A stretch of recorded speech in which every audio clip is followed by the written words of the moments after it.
Good morning and welcome to Today in A. I'm your host, Marc Sallinger, today alongside my co-host, Kevin McAllister. Hey, Mark, great to be here. Now, a lot has happened this semester, both on campus and around the world. Let's get started with the semester in review. From domestic terrorism all around the country to Syrian refugees trying to make it into the country, as well as at USC, some interesting news with the football team. It's definitely been a storyline-filled semester with a lot to talk about. Kevin, at USC, what's been your most interesting storyline? What do you think is the top headline for this past semester? Well, for USC, it absolutely has to be the Steve Sarkisian firing, rather. I mean, everything that happened and the discussion that it opened up on alcoholism, and then yesterday it coming out that he's suing the university for $30 million has definitely been the highlight, or the low light, rather, for USC this semester. It's definitely a lot to talk about and a lot of interesting storylines there. We went out and asked some USC students, some music majors, some people who are really interested in sports, and some who are really interested in politics, what their most interesting part of the semester was. Let's get that video queued up now, and let's hear what they have to say. The firing of Coach Sarkisian, not only was it the fourth coach in 4 years, including interims, but it ushered in a new era after the Pete Carroll dynasty, which is now being led by Coach Clay Helton. Donald Trump leading the polls in the Republican race, because it's frustrating, and he's an entertainer, not a politician. So working for politicians, seeing that side of the world, doesn't make any sense to me. Drake released 3 Billboard chart-topping albums. All of his singles charted really well, and he's now arguably the biggest modern hip-hop artist. Also, Adele released her 3rd studio album, 25, which broke all sorts of records for record sales in only the first 3 days. So here at USC, there's also been a lot of interesting talk going on with the university student government and the USG Senate. One thing that they passed a couple weeks ago was the diversity initiative, which allocates a lot of money, close to $100 million, to new diversity classes, new diversity hiring, stuff like that. And that's been a very interesting topic. What do you think about that, Kevin?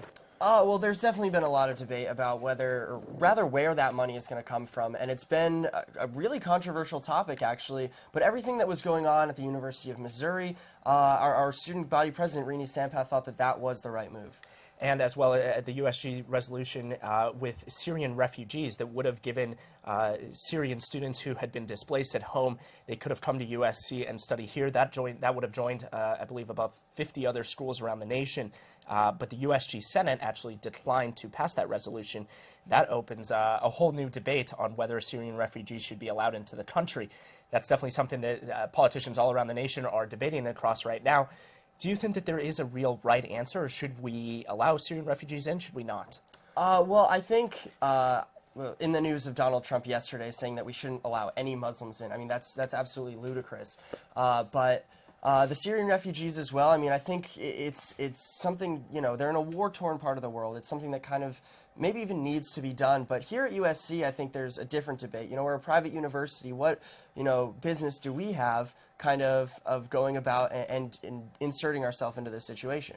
At the same time, if there are people who have been displaced from all across the nation, like if a war had come to my home, I would appreciate, if say we flip-flopped it, if a war had come to where I live, I would appreciate the Syrians saying, yes, you can come in and study at my university that has been not affected by this war. I think that it's something as a powerful nation and as a powerful school that we need to, it's almost our responsibility as a civic duty to help others when they're in need. Well, I would say it's much more of a national debate than it is a debate for a university. I mean, this is a group of our peers, our students, and my question is, why is this group of, I believe there are 12 senators, why are they making this decision for the University of Southern California when this is really a national debate, something that politicians are talking about, and something that should really be taken care of by the federal government? And this is absolutely something that a lot of the presidential candidates in the 2016 election have already weighed in on. Donald Trump obviously saying that Syrian refugees should not be allowed in the country, going as far as to say that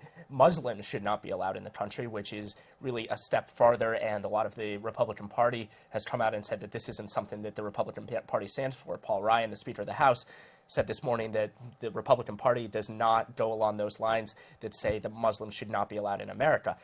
Recently, along those lines of Syrian refugees, presidential candidate Ben Carson went to Jordan to visit some Syrian refugees and came back with the knowledge that supposedly Syrian refugees don't want to come to America. They're good in Jordan in refugee camps.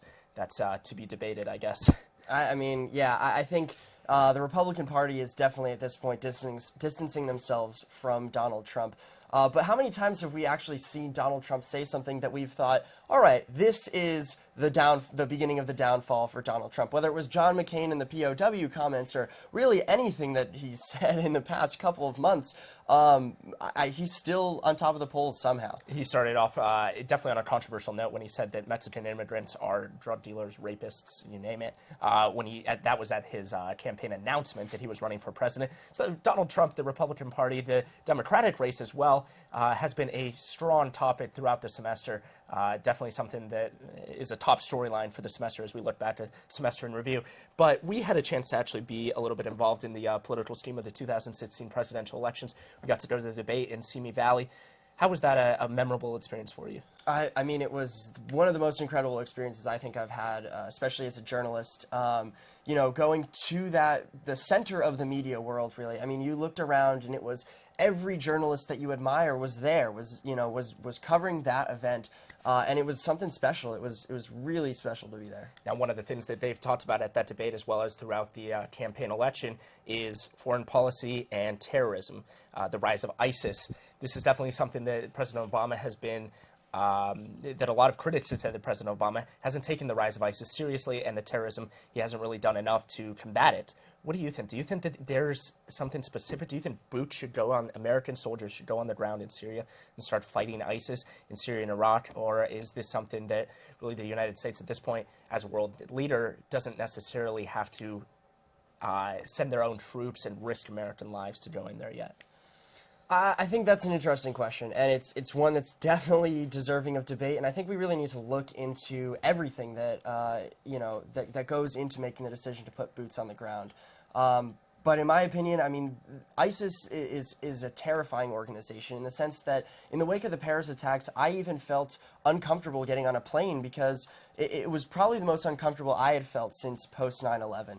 And I think it might be the move to actually send boots to the ground to combat ISIS in a man-to-man combat type of situation. I mean, if you look at how the events transpired in Paris, obviously the ISIS attack in Paris that killed over 100 people and injured many, many more.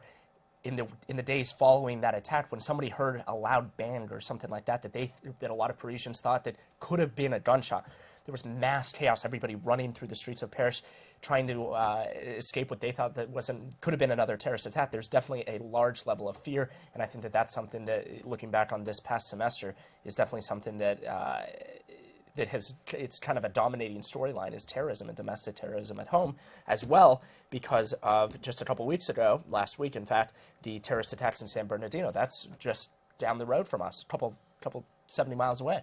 Yeah, and I didn't get the chance to actually go down there, but I was watching all of the news coverage. I was trying to get all the story on there, and it is. I mean, it's a terrifying thing to live in a country now where these are all soft targets. It's a college, or in Paris it was a music venue, and these are things that we enjoy. And it's kind of like ISIS is impeding on our way of life, and I think terror really has been the storyline of this semester. Terror and domestic terrorism as well. I mean, all of a sudden, you can't go to a movie theater without the possibility of somebody coming in with a gun. You can't go to a center for people with disabilities without the prospect of somebody committing an act of terrorism inspired by ISIS. It's really a scary time to even be in public, if that's something that is possible to say. Yeah, I don't know if I'd go as far as to say it's a scary time just to be in public, but I do think that we are on kind of high alert at this point. We're looking into all types of situations now where there is a possibility of violence and a possibility of terror just striking at unknown times. So we talked a lot about foreign policy in this episode of Today in A. That was the past. What can the next president do when they're elected in 2016 to combat this issue and to really usher in a new era of America? I mean, President Obama has just went on air on Friday saying, trying to address the nation, on Sunday in fact, trying to address the nation, to calm the nation down, to secure the nation, that the American people are safe at home. What can the next president do to usher in a new era of America where people aren't necessarily scared to go to places like a movie theater and scared of there being a gunman in there that comes and kills them? Well, I think that you definitely need to be stronger on ISIS than President Obama has been. And as much as President tried to quell the fears of the American people this past Sunday, I didn't think his speech really went far enough. Just by saying that we're safe at home it does not make us safe at home. And I think the next president really needs to come out and be strong on foreign policy. You know, many times President Obama has drawn lines in the sand in the Middle East. People have crossed them, and then there has not been a response, or at least an appropriate response. And I think the next president really needs to step up and be the leader in the world in terms of international soft power. Well, there you have it. The fall semester of 2015 coming to a close now, and those are some of the dominating storylines that we've seen both around USC, around the world, and around the nation in the fall semester of 2015. We'll be back next semester for another recap, but for now, I'm Marc Sallinger from Studio A, Kevin McAllister co-hosting. Good night.